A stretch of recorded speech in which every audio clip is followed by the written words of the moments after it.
मैं पूरा मुल्क घूमा हूँ खत्म नबूवत की तहरीक में, पूरा पंजाब घूमा हूँ। जाता था तो मुस्तकीम भाई बैठे हुए हम लोग, हमें पता था भी पीछे हमारे एक बहुत बड़ी ताकत मौजूद है, जहाँ मर्जी उठे चल पड़े, बस जिससे दिल चाह टकरा गए। खुदा की कसम ऐसे ऐसे गुंडों को सरनगू किया कि लोग अंदाज़ा नहीं लगा सकते, बस इसीलिए कि पीछे हमारा बाप बैठा हुआ है।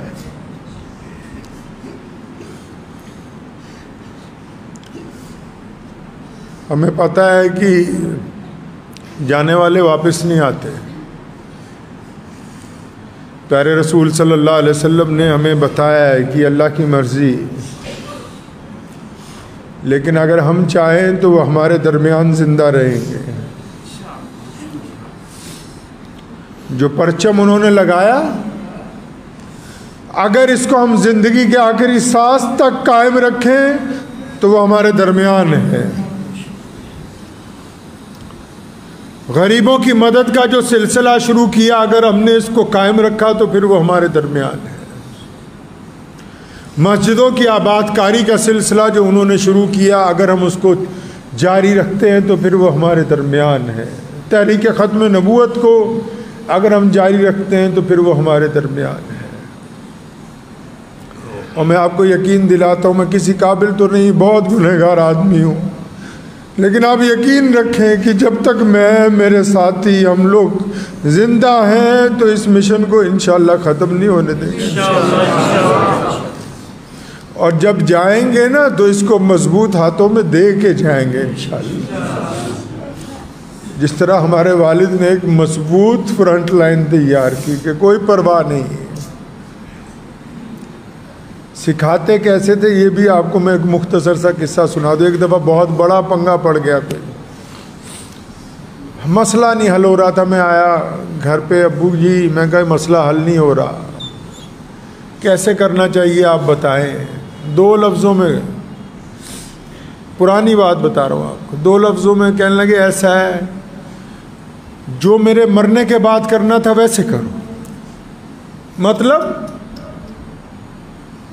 कि मैं ये नहीं देखना चाहता कि तुम नाकाम वापस आ रहे हो, और ये भी नहीं देखना चाहता कि तुम लोगों से पूछते रहो कि अपने मुसलमानों का तहफ़्फ़ुज़ कैसे करना है, इन मसाजिद का तहफ़्फ़ुज़ कैसे करना है, इन गरीबों के घर तक खाना कैसे पहुंचाना है। पर मैं, अगर मैं नहीं होता फिर कैसे करते।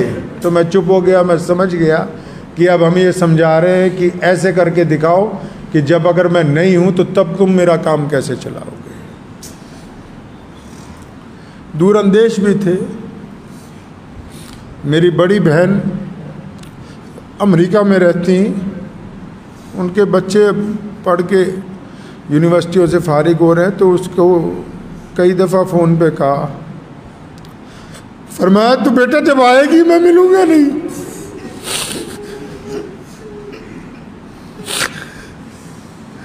तो ये इस साल भी फिर, तो अभी जब ज़्यादा बीमार हुए तो उनका फ़ोन रोज़ आता है मेरी हमशीरा का। तो मैंने कहा बाजी आप जल्दी आए, आपसे अबू मिलना चाहते हैं।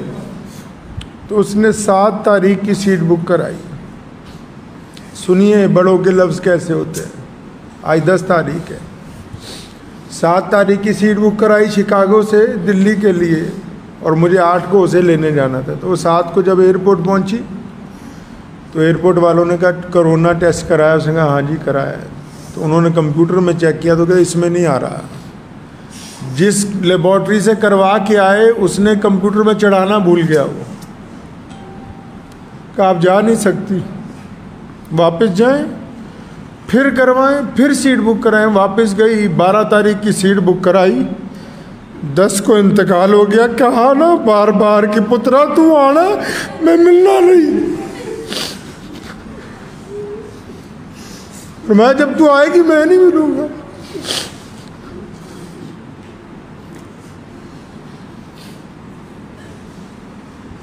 अक्सर हमें समझाते रहते थे कि जब कोई मांगने वाला आ जाए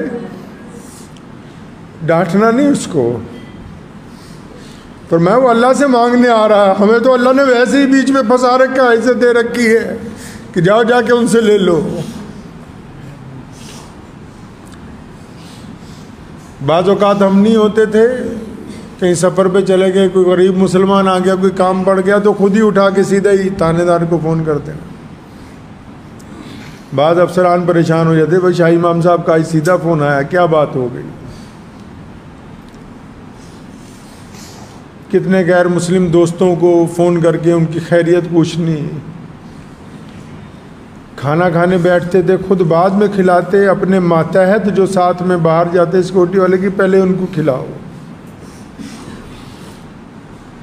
कुछ बेहतरीन पके तो जितने गैर मुस्लिम जानने वाले कि भाई उनके घर भिजवा दो पहले। उन लोगों के लिए दुआएं करते रहे जो उनके लिए बद्दुआएं करते रहे। बड़ी ख्वाहिश थी मुझे, कहने यार मैं हज करना है, तो सिर्फ उम्रे पे एक दफ़ा जा सके। हुआ वो यूं कि इंग्लैंड जा रहे थे तो मुझे कहने लगे उम्रा करना है। मैं हम दिल्ली गया तो पता लगा उम्रे का वीज़ा नहीं मिलता हज के दिनों में। अम्बेसी वालों से मैं मिला, यार तुम हमें वो इजाज़त ही नहीं देते हो उन दिनों में जब आप लोग नहीं जा सकते। तो मेरा एजेंट कहता था नहीं मिलेगा, तो शाम को वीज़ा लग के आ गया और रात को बैतुल्लाह में पहुंच गए अल्लाह के फजल करम से, ताकि ये सीधे रास्ते पे कायम रहे। ये उनकी बातें आपको इसलिए सुना रहा हूँ कि आज जिस मुकाम पे हम बैठे हैं ना, जिस जाहो जलाल और इज़्ज़त के साथ पूरे मुसलमान पंजाब के खड़े होते हैं, तो अगर हम उनका सबक भूल जाएंगे तो सब कुछ हाथ से छूट जाएगा। एक बात समझाई, मैं आपको भी बताता हूँ। फरमाया किसी मुसलमान की बुराई नहीं करनी। हम बड़े बड़े वज़ीरों से मिलते हैं, कितने गैर और मुखालिफ भी होंगे और सियासतदान भी मुसलमान होंगे। मैं अपने भाई की बुराई नहीं करना किसी के पास जाके। कमिश्नर को ये नहीं कहना कि फ़लाँ मुसलमान से हमारी नहीं बनती। और मैं अपने भाई को कमज़ोर करोगे, पहले उसको गिरा दिया जाएगा, फिर तुम्हारी बारी आ जाएगी। मिल के अपने घर के अगर शेर को मारोगे तो गली के कुत्ते तुम्हारी बोटियां नोच लेंगे। इत्तेफाक का सबक पढ़ाया, इत्तेहाद का सबक पढ़ाया। जिस दिन लॉकडाउन लगा पहला, तो मुझे कहा कि एक तो ये सड़क हमारी घर की, एक जहाँ हमारा घर है हबीब रोड पे, वो हमारी घर की। कहने यार जितने लोग रहते हैं ना उनको जाके कहो, हालांकि सब मालदार हैं,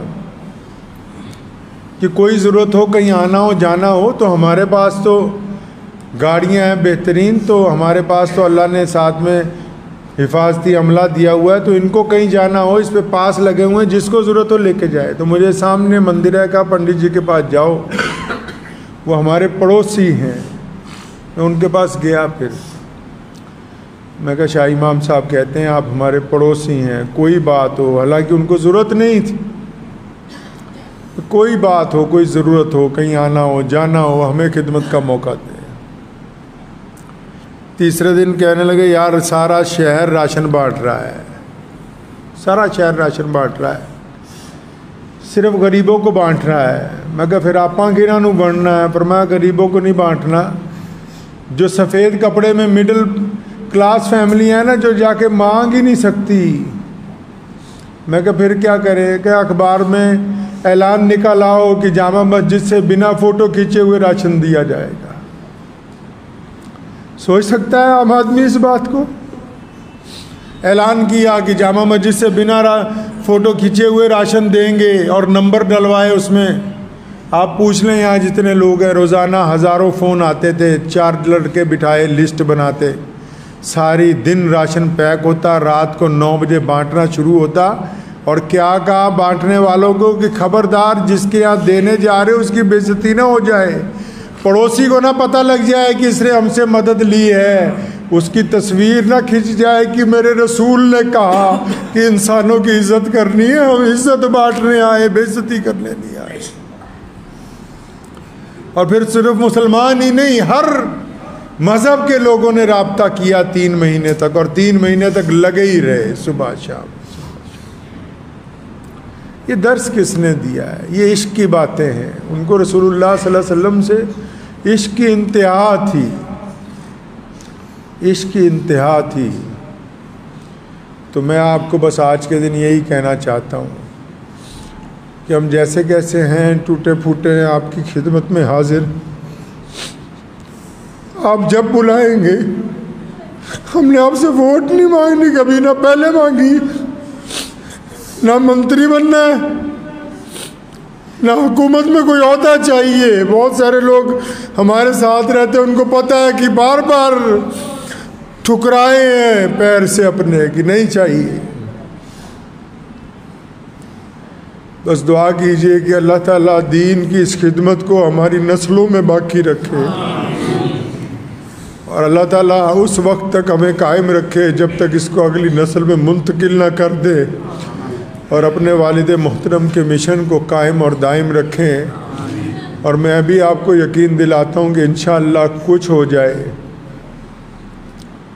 मिल्लत इस्लामिया के लिए, गरीबों के लिए, मुस्तहिक लोगों के लिए।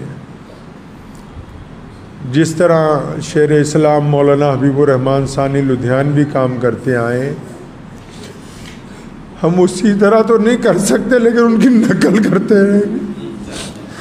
और अगर किसी भाई को कांटा भी चुभ गया तो हस्बे रिवायत रात के अंधेरे में उठ के उसके घर तक पहुंचेंगे। कुछ हो सकता है लेकिन ये जो परचम लगा हुआ है इसको सरनगू नहीं होने देंगे इंशाअल्लाह। वक्त भी हो गया है। ज़रूरी ऐलान ये है कि अबू जान की नमाज जनाजा 8 बजे होगी यहीं पे बाहर। 8 बजे इसलिए रखी है कि जुमे का दिन था, तमाम मस्जिदों में जुमा होना था। पहले इरादा था ज़ोहर में करेंगे, तो तमाम हज़रात 8 बजे इंशाअल्लाह ताला आ जाएं और तदफीन यहीं पे उनके वालिद मोहतरम के साथ मस्जिद के अहाते में होगी। उनको खिराज अकीदत तो यही है बस। मेरे दादा मोहतरम का 24 रमज़ान को इंतकाल हुआ, तो इंतकाल से पहले अबू को बुलाया, ज़ुबान बंद हो गई थी, हाथ से इशारा किया, फरमाया नारे लगवाएं जाके। हमारे बाप ने कानपुर गए, हलीम इंटर कॉलेज में मायावती मुख्यमंत्री थी, बुला लिया उसने कि तकरीर करेंगे। मौलवी होगा कोई अच्छी तकरीर कर देगा। तकरीर करते करते काशी राम को दावत इस्लाम दी और फिर अल्लाह अकबर के नारे लगवाए। तो मैं समझता हूँ कि उनको अच्छी खिराज अकीदत रसूलुल्लाह की ये सुन्नत है। कहा करते थे कि मिसवाक रखना भी सुन्नत है, नारा लगाना भी सुन्नत है। मेरे साथ मिल के 3 नारे लगा ले और दुआ करें अल्लाह उनकी मग़फ़िरत फरमा दे, जो कताइयाँ गलतियाँ हुई अल्लाह माफ़ फरमा दे। 5 बजे हमारे घर से जनाजा यहाँ पर आएगा, हबीब रोड पे, जो ब्राउन रोड नई वाली मस्जिद है उससे थोड़ा सा और आगे जाएंगे तो वहाँ पे हबीब रोड है, वहाँ पे घर से जनाजा 5 बजे उठाया जाएगा। 5 बजे वहाँ से जनाजा यहाँ पे आ जाएगा और फिर यहाँ 5 बजे से लेके 7 बजे तक जो लोग ज़ियारत करना चाहेंगे, देखना चाहेंगे, वो देख सकते हैं। और उसके बाद 8 बजे नमाज जनाजा इंशाअल्लाह पढ़ा के यहीं पे तदफीन होगी। ये जो प्रोग्राम मैंने आपको बताया है व्हाट्सएप और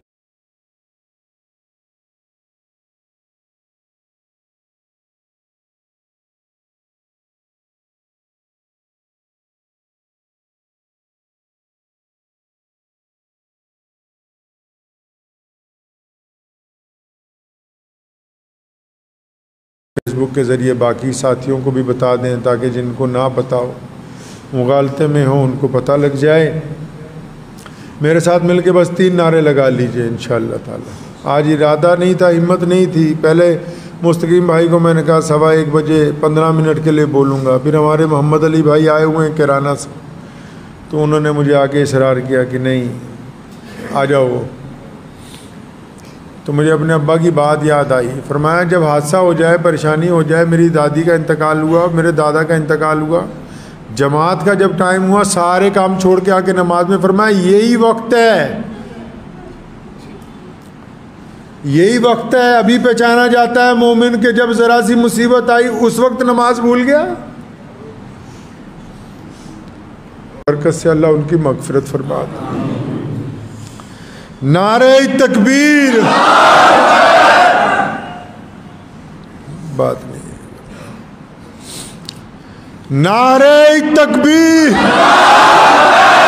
नारे तकबीर, इस्लाम, इस्लाम, खत्मे नबूवत, खत्मे नबूवत, नारे